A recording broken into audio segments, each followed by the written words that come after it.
Hello friends, welcome है एक बार फिर से आपका study with zeta Saini channel पे। और आज हम जो डिस्कस करने वाले हैं वो हमारा रहेगा नेक्स्ट टॉपिक, जो हम लास्ट डिस्कस कर रहे थे इलास्टिसिटी ऑफ डिमांड के रिगार्डिंग। उसमें से हमने क्या डिस्कस किया था? हमने जो प्राइस इलास्टिसिटी है उसकी डिग्रीज को हमने डिस्कस किया था। तो इलास्टिसिटी ऑफ डिमांड के रिगार्डिंग हमने जो जो चीज़ें डिस्कस करी थी लास्ट लेक्चर में, होप सो आप सभी ने देख ली होगी। अगर आपने नहीं किया तो आप एक बार पहले जो है लास्ट वाले लेक्चर को जरूर विजिट करें। चलिए,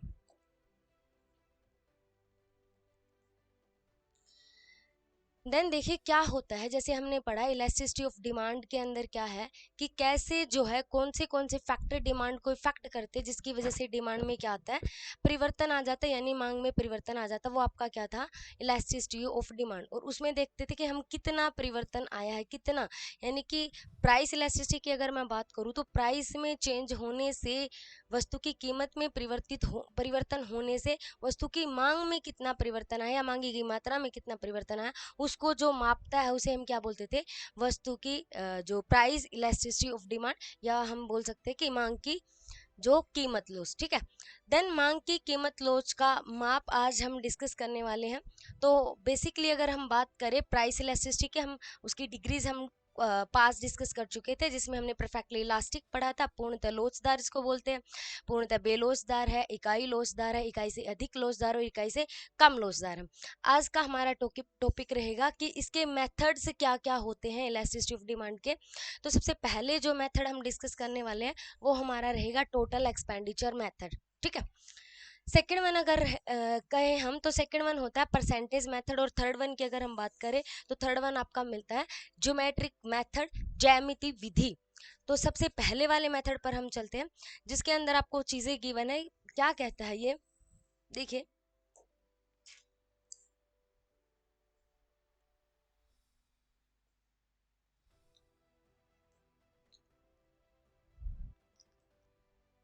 और जो भी स्टूडेंट्स या फ्रेंड्स आप नए फर्स्ट टाइम विजिट कर रहे हो चैनल को, होप्स हो कि आपको अगर कंटेंट अच्छा लग रहा है तो आप चैनल को सब्सक्राइब कर सकते हैं, शेयर कर सकते हैं और वीडियो को लाइक कर सकते हो। और जिस टॉपिक पे आप चाहते हो कि नेक्स्ट वीडियो अपलोड हो तो उस टॉपिक को भी आप कमेंट सेक्शन में डाल सकते हैं। Okay, then total expenditure method में क्या होता है, सबसे पहले बात करते हैं कि किसने दिया था। अगर देने की बात करें तो टोटल एक्सपेंडिचर मेथड को डॉक्टर मार्शल ने आपका दिया था।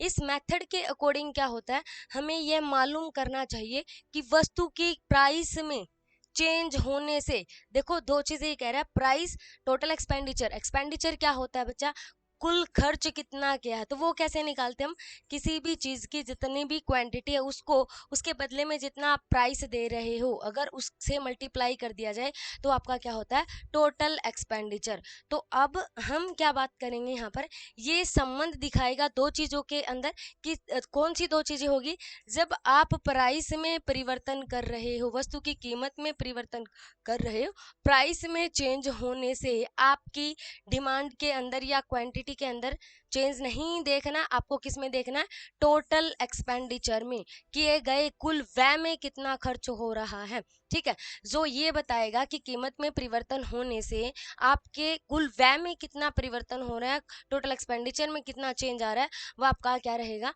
वो आपका रहेगा टोटल एक्सपेंडिचर मेथड। ठीक है, कुल व्यय विधि, इसको हमें क्या करना है, इसमें अगर हम बात करें और साथ में ये भी बताएगा कि कुल व्यय में कितना परिवर्तन, और साथ में ये आपको एक चीज और कि किस दिशा में हो रहा है, डायरेक्शन भी बताएगा और हाउ मच कितना हो रहा है। तो वही चीजें दोनों आपकी इसमें आ जाएगी। तो सिंपली अगर हम बात करें, किसी भी वस्तु की कीमत में परिवर्तन से उसके होने वाले कुल व्यय में जो परिवर्तन होगा उसको जो मेजर करेगा वो आपकी क्या आ जाएगी, कुल व्यय विधि आ जाएगी। अब अगर हम टोटल एक्सपेंडिचर मेथड की एक्सप्लेनेशन की बात करें तो आपको ज़्यादा चीज़ें नहीं करनी है, आपके कम्पिटिटिव एग्जाम के पॉइंट ऑफ व्यू से सब कुछ एक शॉर्ट फॉर्म में आपको दिया गया है, और सारी ही चीज़ों को ऐसे कंक्लूड किया गया है कि आपको कहीं और से दोबारा इस चीज़ को लर्न करने की रिक्वायरमेंट नहीं पड़ेगी। तो देखिए तीन तरह की हमने इलास्टिसिटी बेसिकली कही थी। वैसे तो आपका हमने जो है वो भी पढ़ा था, परफेक्टली इलास्टिक है, परफेक्टली इनलास्टिक है, यानी कि पूर्णतः लोचदार है, पूर्णतः बेलोचदार है, इकाई लोचदार है, इकाई से कम ज़्यादा। तो वही बेसिकली हमें यहाँ पर देखनी है, 3 ही डिग्री को लेके चलना है। पहली बात, जब जो आपके इलास्टिसिटी ऑफ डिमांड है अगर वो 1 से ज़्यादा है, कब वो 1 से ज़्यादा होगी, हम बोलेंगे उसको ग्रेटर देन यूनिटरी। किस कंडीशन में या किस शर्त पे आपकी जो मांग है वो 1 से ज़्यादा होगी। आपको सिंपल सी बात रखनी है कि जब प्राइस के बीच में और टोटल एक्सपेंडिचर के बीच में, ठीक है, आपके जो भी वस्तु गिवन है उस वस्तु की कीमत में और उसके कुल व्यय में उसके ऊपर जो भी खर्च किया गया है, अगर उसके अंदर आपका नेगेटिव संबंध है, नकारात्मक संबंध है, नेगेटिव रिलेशनशिप है, इसका मतलब उस जो चीज़ है उसकी इलास्टिसिटी ऑफ डिमांड आपको कितनी माननी है, वो आपकी 1 से ज़्यादा होगी, ग्रेटर देन यूनिटरी रहेगी। ठीक है, सेकंड वन, मतलब ये क्या कहना चाहता है, अब उसने क्या बोला है कि आपका क्या रहेगा, नेगेटिव रहेगा, यानी कि एक चीज़ अगर बढ़ती तो दूसरी चीज़ क्या हो जाएगी, आपकी कम हो जाएगी। ठीक है, अगर प्राइस को आपने क्या किया, बढ़ाया है, तो आपका कुल व्यय क्या हो गया, कम। ठीक है, अगर प्राइस को आपने कम किया तो कुल व्यय क्या हो गया, आपका बढ़ जाएगा। क्लियर। तो वही चीज़ है इसमें कि नेगेटिव रिलेशनशिप रहेगा एक दूसरे से, लेकिन याद रखना आपको ये नहीं बोलना है कि प्राइस में चेंज होने से आपकी क्वांटिटी, ओनली क्वांटिटी को लेके नहीं चलोगे, क्योंकि कुल व्यय विधि है तो यहाँ पर कुल खर्च को ही लेके चला जाएगा, और कुल व्यय हमारा कैसे निकलता है, प्राइस इनटू में क्वांटिटी, राइट। इसके बाद आपका आता है यूनिटरी इलास्टिसिटी, अगर हम बात करें, यानी कि जिसको बोला जाएगा इकाई लोचदार। इकाई लोचदार कौन सा हो जाएगा फ्रेंड्स, जिसके अंदर इकाई लोचदार कौन सा हो जाएगा, जब आप प्राइस में, मतलब प्राइस में क्या है, कुछ भी आप चेंज करो, प्राइस में कुछ भी चेंज करो, उसके होने वाले कुल व्यय में, उस वस्तु के अंदर जो परिवर्तन होगा उसमें अगर कोई भी परिवर्तन ना हो, कोई भी चेंज ना हो, तो उसे क्या बोल दिया जाएगा, उसे टोटल एक्सपेंडिचर का यूनिटरी इलास्टिसिटी ऑफ जो है डिमांड बोल दिया जाएगा, यानी कि इकाई लोचदार बोल दिया जाएगा। यानी कि प्राइस बढ़े या कम हो, किसी भी वस्तु की जो कीमत है वो चाहे आपकी बढ़ जाए तो भी कोई परिवर्तन नहीं कुल व्यय में, चाहे वो कम हो जाए तो भी कोई परिवर्तन नहीं, यानी कि उस पर होने वाला जो कुल व्यय रहेगा वो आपका सेम ही रहेगा। तो आपका क्या होगा, इकाई लोचदार आप उसे बोल दोगे। थर्ड वन आपका होता है लेस देन यूनिटरी। अब देखो पहले में आपका क्या था, नेगेटिव था, दूसरे में कोई भी चेंज। अब अगर पहले में अगर इकाई से अधिक में अगर वो क्या था, आपका नेगेटिव था, तो इकाई से कम में आपको क्या मानना है, इसका अपोजिट कर दो, पॉजिटिव मानना है। ठीक है, पॉजिटिव का मतलब क्या होता है, धनात्मक, यानी कि अगर प्राइस को बढ़ाओगे तो आप पे आपका उस पे किया जाने वाला कुल व्यय भी बढ़ जाएगा, अगर प्राइस को कम करोगे तो उस पे किया जाने वाला कुल व्यय भी क्या हो जाएगा, कम हो जाएगा। देखिए, तो वही चीज इसने, जैसे लेस देन यूनिटरी हम कर रहे हैं तो क्या रहेगा आपका, देखिए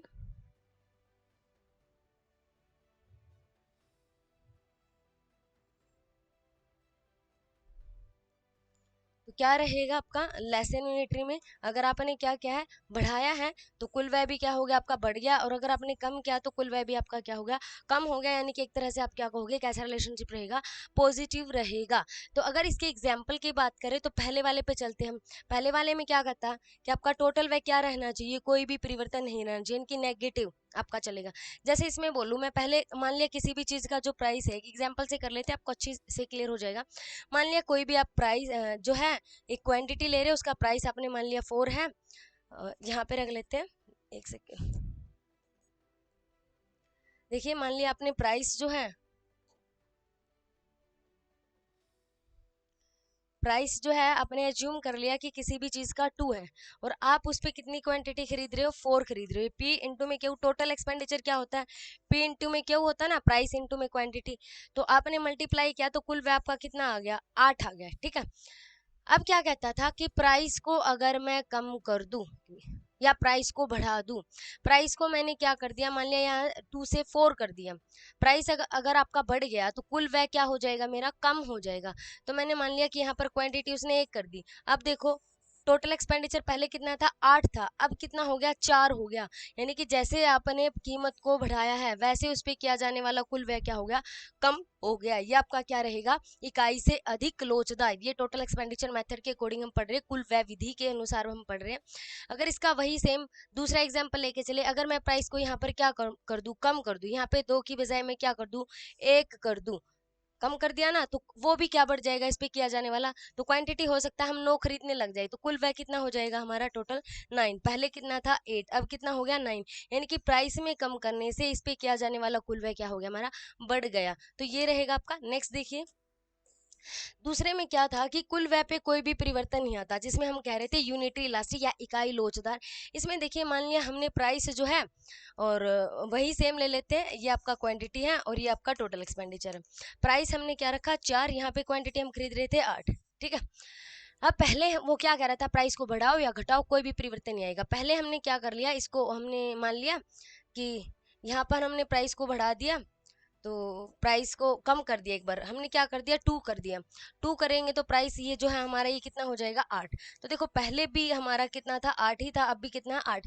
तो ऐसे ही आप ज़्यादा वाला ले लोगे, आपने ज़्यादा कर दिया, मान लिया 8 कर दिया, 8 करोगे तो यहाँ पे क्वांटिटी होगी 1, तो तब भी टोटल एक्सपेंडिचर जो है वो सेम है, इस पे कोई भी परिवर्तन नहीं है। तो ये आपका क्या रहेगा, इकाई लोचदार। थर्ड वन देख लेते, थर्ड वन में क्या कह रहा था कि आपका रिलेशनशिप कैसा रहेगा, आपका रिलेशनशिप रहता है पॉजिटिव, बढ़ेगा तो बढ़ जाएगा, घटेगा तो घट जाएगा। अब देखिए जब वही सेम ले लेते एग्जांपल, प्राइस इनटू में क्वांटिटी, यहाँ पर टोटल एक्सपेंडिचर है आपका, तो प्राइस हमारा 4 है, क्वांटिटी 2 है, 8 हो गया। अब प्राइस के बढ़ने से आपको बढ़ाना है, तो प्राइस के बढ़ने पे बढ़ाना है, तो प्राइस को हमने मान लिया कुछ भी, मान लो 5 हमने कर दिया और ये हमने कर दिया 3, कुछ भी।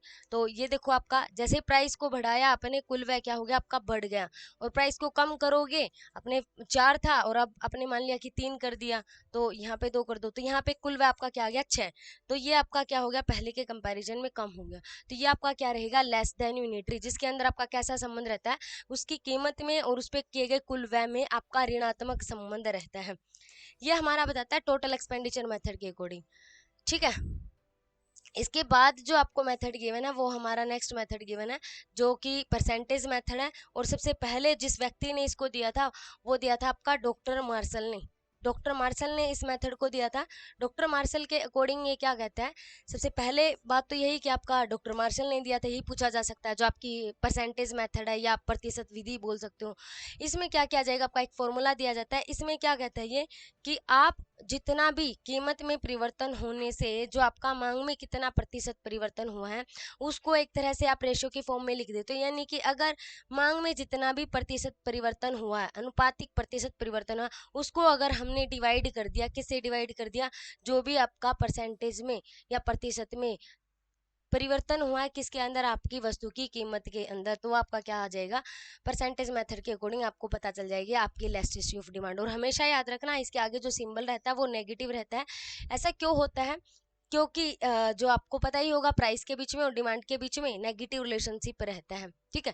तो मांग की लोच का पता लगाने के लिए मांग में होने वाले प्रतिशत परिवर्तन को, आप क्या जानना चाहते हो, मांग की लोच में कितना परिवर्तन हुआ या इलास्टिसिटी ऑफ डिमांड आपकी कितनी है, तो वो प्रतिशत परिवर्तन को आप क्या करोगे, देखो मांग में प्रतिशत परिवर्तन यानी कि जो भी चीज है उसकी डिमांड में कितना प्रतिशत परिवर्तन हुआ है या उसकी क्वांटिटी में कितना प्रतिशत परिवर्तन हुआ, अगर आप उसको डिवाइड कर दो, उसको भाग दे दो, किससे भाग दे दोगे, जो भी उसकी कीमत में प्रतिशत परिवर्तन हुआ या उसके प्राइस में जो प्रतिशत परिवर्तन हुआ, परसेंटेज चेंज इन प्राइस, ठीक है। तो इसका फॉर्मूला वही आपका रहेगा, क्या रहेगा देखिए, तो percentage change in quantity demanded, या आप डिमांड बोल दो, और डिवाइड आप कर दोगे किससे, और सिंबल आपको हमेशा यहाँ पे किसका रखना, माइनस का, क्योंकि नेगेटिव रिलेशन होता है। तो यहाँ पे नीचे आपका क्या आ जाएगा, जो भी आपकी कीमत में प्रतिशत परिवर्तन हो, तो परसेंटेज चेंज इन प्राइस आपका रहेगा, ठीक है। ये आपका किसका फॉर्मूला था, इलास्टिसिटी ऑफ डिमांड का। चलिए अकॉर्डिंग टू हम कहेंगे प्रतिशत विधि या परसेंटेज मेथड। तो अगर दूसरा इसको क्लासिफाई, जब आप इसे ओपन करोगे ना, तो ये फॉर्मूला जब आपका क्लासिफाई होगा यानी कि इसको जब डिराइव किया जाएगा, तो फाइनली ये आपका रिजल्ट रहेगा। अगर एग्जाम में पूछा जाए तो हो सकता है आपको ये डायरेक्ट फॉर्मूला ही दे दे, तो ये फॉर्मूला भी आपको याद रखना है। तो आपका फॉर्मूला क्या हो जाएगा, वही सेम आपका रहेगा, सिंबल आगे परसेंटेज यानी कि नेगेटिव सिंबल रहेगा। और फिर अगर हम बात करें तो वही P/Q यानी कि जो भी आपका प्राइस है डिवाइड बाय उसको कर दोगे क्यू से, और मल्टीप्लाई कर दोगे किसे, delta Q by delta P, ठीक है। ये आपका फॉर्मूला रहेगा आपका इलास्टिसिटी ऑफ डिमांड का। इसके बाद थर्ड देखिए, थर्ड मेथड आपका आ जाता है, थर्ड इसी का आपका मेथड रहेगा ज्योमेट्रिक मेथड, जो कि इस विधि का जो है लास्ट मेथड आपका कहोगे। तो ज्योमेट्रिक मेथड में क्या होता है, ज्योमेट्रिक मेथड या ज्यामिति विधि जो होती है आपकी, ग्राफिक मेथड भी बोल सकते हो इसको, तो इसके अंदर बेसिकली वही आपकी चीजें रहेंगी, आप एक ग्राफ के वे से सारी चीजों को दिखाओगे। ठीक है, अब इस ग्राफ में देखिए दो तरह की इक्वेशन हो सकती है, या तो आपका सिचुएशन दी होगी आपकी लीनियर इक्वेशन हो, रेखीय जिसको बोल देते हैं, या आपको कहा होगा नॉन लीनियर, उस पर आपको इलास्टिसिटी ऑफ डिमांड आपको फाइंड आउट करनी होगी। तो इसमें आपका क्या रहेगा, आपका एक फॉर्मूला होता है, सीधी सी जो भी आपकी लाइन रहती है उसके बीच में कोई भी आप एक पॉइंट मान लेते हो जिसपे आपको इलास्टिसिटी ऑफ डिमांड निकालनी है, जिसपे आपको मांग की लोच निकालनी है वो। ठीक है, अब फॉर्मूला क्या रहेगा, जो नीचे वाला भाग होता है लोअर सेगमेंट, उसको हम डिवाइड कर देंगे, किसे डिवाइड कर देंगे, उसके अपर सेगमेंट से डिवाइड कर देंगे। आपका फॉर्मूला क्या बन जाएगा, lower segment divide by upper segment. ठीक है, अब देखिए ये आपका ग्राफ से गिवन है, यहाँ पे आपकी क्या दिखा दी जाएगी, आपकी क्वांटिटी रहेगी, यहाँ पे क्या रहेगा आपका प्राइस रहेगा। तो ये आपका हम मान लेते हैं, जैसे यहाँ पे इसने रख दिया पी, अगर आपको पी पे क्या करना है, निकालनी है क्या मांग की लोच, तो आपको क्या करना है, इसके नीचे वाला भाग, नीचे वाला क्या हमारा पी एन, इसको भाग दे देंगे इसका ऊपर वाले भाग से, यहाँ पे क्या हमारा एम है, तो ऊपर वाला भाग क्या हो जाएगा पी एम। ठीक है, तो ये हो जाएगा। और अगर हम बात करें यहाँ पे किसी भी बिंदु पे अगर आपको निकालना है, तो सिंपल सी बात आप ये याद रखोगे, जैसे नीचे जाओगे तो नीचे जाओगे तो कम होता जाएगा, तो ये आपका क्या रहेगा, इकाई से कम आपका रहेगा, और अगर ऊपर जाओगे तो वो इकाई से आपका ज्यादा, क्योंकि ये दो बराबर हिस्सों में हमने मान लिया कि ये बांट दिया हमने, तो काटोगे तो इसको क्या आ जाएगा, एक आपका आंसर आ जाएगा, इलास्टिसिटी ऑफ डिमांड जो रहेगा 1। अगर वही सेम अब ये जो डायग्राम रहेगा उस पर देखिए, इसका जो ये y एक्सिस होगा या x एक्सिस होगा, यहाँ पे पूछ सकते हैं कि यहाँ पर आपके इलास्टिसिटी ऑफ डिमांड कितनी रहेगी, दूसरा यहाँ पे पूछ सकते हैं कि यहाँ पे कितनी रहेगी। तो सिंपल सी बात है कि नीचे जाते जाओगे जैसे जैसे तो वो एक से कम ही आएगा, तो नीचे क्या आ सकता है आपका 0, और ऊपर जाते जाओगे तो वो एक से बढ़ता जाएगा, तो यहाँ पे क्या सहेगा आपका इन्फिनिटी। अगर यहाँ पे बीच में कहीं भी पूछ ले तो आपको याद रखना है नॉर्मली, क्योंकि आपको तीन ही फॉर्म दिखानी होती है, तो इकाई से ज्यादा या इकाई से कम या इकाई, अगर यहाँ पे आपका इकाई के बराबर है तो यहाँ पे इकाई से ज्यादा हो जाएगा, यहाँ पे क्या आ जाएगा, इकाई से कम हो जाएगा। तो ये आपका रहेगा, अगर फॉर्मूला पूछ लिया जाए ज्यामिति विधि के अनुसार, तो आपका फॉर्मूला रहेगा lower segment divide by upper segment, यानी कि नीचे वाले भाग को आप क्या कर दोगे, ऊपर वाले भाग से डिवाइड कर दिया जाएगा।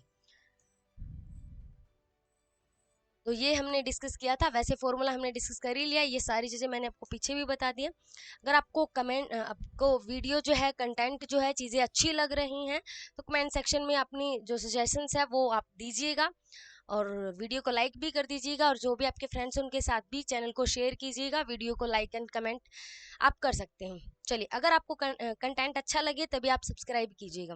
चलिए, तो नेक्स्ट आपका रहेगा लीनियर डिमांड करो, जो मैंने बताया था नॉर्मली दो तरह के होते हैं। तो पहला आपको लीनियर दे रखा है, ये मैंने उसी डायग्राम में एक्सप्लेन कर दिया था कि यहाँ पर आप क्या मान लोगे, रेखीय जो एक सीधी रेखा में हो ना, और उसके ऊपर आपको मांग की लोच निकालनी हो, वो आपका रहेगा। तो यहाँ पे क्या हो गया, आपकी जो है मांग की लोच, वो इलास्टिसिटी ऑफ डिमांड है, वो 1 के बराबर है, तो ये आपका क्या हो जाएगा,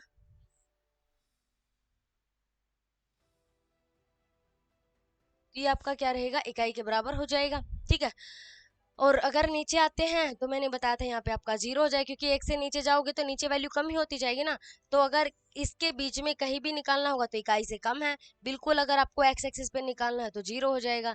ठीक है, फिर इसे ऊपर जाओगे तो वो आपका इकाई से अधिक हो जाएगा, फिर इसे ऊपर जाओगे तो वो आपका इन्फिनिटी या अनंत हो जाएगा। तो ये आपसे नॉर्मली पूछ सकता है, फॉर्मूला हम वहाँ पे कर चुके थे। अब दूसरा होता है नॉन लीनियर, जो इसका लास्ट रहेगा। नॉन लीनियर क्या होगा, जब आपकी एक सीधी रेखा की फॉर्म में नहीं है, तो आप एक सिंपल सा काम करना है, आपकी एक टेंजेंट लाइन खींचनी है, यानी कि जिसे हम क्या बोलते हैं, स्पर्श रेखा बोलते हैं। तो आप स्पर्श रेखा इसे टच करोगे, जिस भी पॉइंट पे आपको इलास्टिसिटी ऑफ डिमांड निकालनी है, जैसे यहाँ पे टच हो गया, ये पी पॉइंट हो गया। अब सेम जैसे लीनियर वाले में किया था वही प्रोसेस कर दोगे, फॉर्मूला आपका सेम रहेगा, लोअर सेगमेंट को डिवाइड करना आपको अपर सेगमेंट से, यानी नीचे वाले भाग को ऊपर वाले भाग से भाग दे दोगे, तो आपका इलास्टिसिटी ऑफ डिमांड अगर इस पॉइंट पे निकालना है आपको, तो यहाँ पे क्या आ जाएगा, 1 आ जाएगा, P N divide by P M. तो सेम पहले वाले जैसा रहा होगा आपका ये। चलिए, तो आप चैनल को सब्सक्राइब कर सकते हो। ओके देन, इसके बाद आपका ये पोर्शन जो है वो कंप्लीट हो चुका है, प्राइस इलास्टिसिटी ऑफ जो मेथड है वो आपका कंप्लीट हो चुका है। आगे का मेथड हम करेंगे नेक्स्ट वीडियो में। होप्स आपको वीडियो अच्छी लगी होगी, और अगेन एक बार फिर आपको जिस भी जो है क्या कहते हैं, जिस भी आपको टॉपिक पे नेक्स्ट आपको वीडियो चाहिए वो कमेंट सेक्शन में ज़रूर डालिएगा। अगर आपको चीज़ें अच्छी लग रही हैं तो आप उसको लाइक कमेंट और शेयर कर सकते हैं। अगर आपको चाहते हो कि इसमें कुछ भी मॉडिफिकेशन हो या चेंज हो, उसके लिए भी आप अपनी सजेशंस जो है वो डाल सकते हैं। Okay then, thank you so much, मिलते हैं नेक्स्ट सेशन में, जल्दी आपकी नेक्स्ट वीडियो अपलोड की जाएगी। Okay then, thank you guys.